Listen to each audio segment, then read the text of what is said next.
Alright everyone, welcome back to another video. Last time we left off with the Super Fortress in action, June 15th, 1944. We're now on to, and I have to cover this up because I saw what the picture was and I can't show that flag on YouTube. Airborne Troops do their part. June 1944. Soldiers of the air in action. I just gotta cover half of this, I think. There we go. That's good. You guys can kind of see the picture. Sorry. It's not perfect. I'm doing my best. In the top picture, American paratroopers among the first to make successful landings on the continent hold a Nazi flag captured in a village assault. In the bottom picture, gliders loaded with essential supplies land on a partially completed airfield somewhere in northern France. Despite the steady stream of gliders bringing in men and equipment from England, the work of constructing airfields went on uninterrupted. Engineers of the 9th Air Force worked 14 hours a day, creating landing fields only a few miles from the coast. These new fields were needed to enable the Allies to take advantage of the decided air superiority. So yeah, obviously they're showing the trophies of war up in the top picture, which I will not show because I have to cover it again. I'm so sorry. That's how YouTube is, and I very much apologize. But yeah, in the bottom here, crafting new airfields. This stuff's important, obviously. You need places to land, things like that. And if you have air superiority, and so you can actually build these and not be really interrupted by anyone, you're going to do it. You're going to do it as fast as you can to help build up your ability to put more planes, more men, supplies, and everything right on these airfields. Well, it makes sense. The leader of the French returns to France. June 14th, 1944. One leader greets another. Returning to his homeland for the first time since the Germans occupied France, General Charles de Gaulle, right, head of the Free French Forces, is greeted at a Normandy beach by General Sir Bernard L. Montgomery, commander of Allied ground forces. In the picture below, General de Gaulle, surrounded by French civilians, strides down the main street of Boy? I'm not sure it's French. I apologize. On his tour of the Allied beachheads. Unlike other French towns, Bayeux escaped damage. The general's presence in towns and villages of the beachhead gave rise to heart-moving scenes, especially in Ensign, where the populace rushed from their war-battered homes to gaze on the Frenchman who stood as the figurehead of their hopes for a rehabilitated French nation. So yeah, obviously, a lot of us remember de Gaulle as kind of a crazy man, because he kind of was. But if what they're saying here is true, and it stands to reason it could be believed, but yeah, people would come out because, you know, this is Free France right here. Charles de Gaulle has been talking to him on the radio and saying, do not give up, basically, and keep fighting. France will be free. And so if you have the chance to see him, to see who you would probably consider as many, this is your leader, you know. They're going to rush out and meet him. They're going to say, please, sir, please help us save our home. Which is kind of sweet. Even if de Gaulle was had a few screws loose. Invasion of Saipan. June 16th, 1944. A new blow at Japan. American infantrymen are shown moving inland from the beachhead across a burnt sugarcane field as the invasion on the island of Saipan began. The Saipan campaign was one of the most desperately fought in the Pacific. It lasted from June 16th until July 9th and cost the Americans 10,000 casualties. Saipan was one of the more important islands of the Marianas Group, and the Japanese fought desperately to hold it. Yeah, obviously, they've been talking about Saipan. We've been talking about it in the previous episodes and things like that. the Japanese are going to hold on to it dearly because they need these islands, and they've been losing like crazy in the Pacific.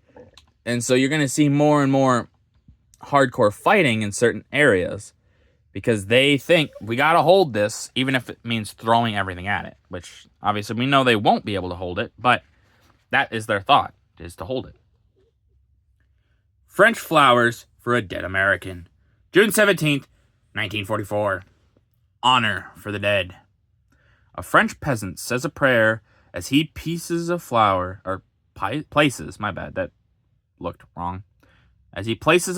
on the body of an American soldier in front of his home as the Allies pushed ahead on the Normandy front. It's a very sweet scene. I'm sure there were many scenes like this, but this is just one that we have on camera, which it's sweet to see. Airborne troops move up.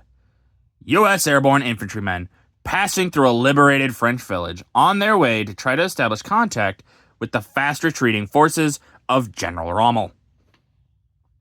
Yeah, the airborne troops going to, like they said, try to meet up, engage the enemy, hold them down until further reinforcements can catch up, because if you can get further reinforcements caught up, well, then those Germans are going to be outnumbered, and you might be able to smash more of them, where right now they're falling back to what you can only assume as more defensible positions, which you don't want.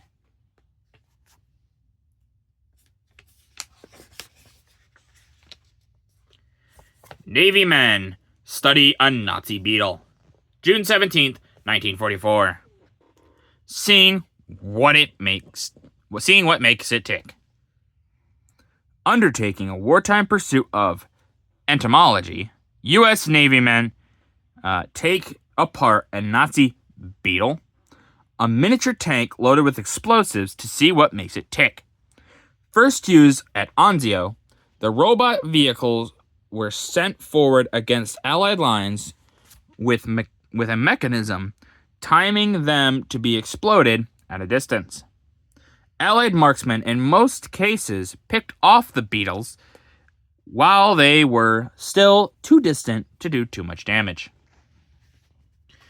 Yeah, this is one of those technologies I don't feel like they really talk about. I've never even heard of these, which is a surprise because I try to learn as much as I can.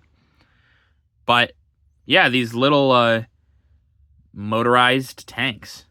They're called Beetle. It's probably because they weren't very effective. People don't really want to remember them. But it's a neat idea, but not really effective. So we're going to have the troops study some entomology here, as I said. Battlefront pacifier. June 17th, 1944. The innocent suffer. Her head bandaged and her face swollen, this little French baby is given candy by a U.S. Army medical corpsman to sometimes English, I swear, to help with her grief and terror. D-Day and the days following meant many hours of terror for residents of the Normandy coast.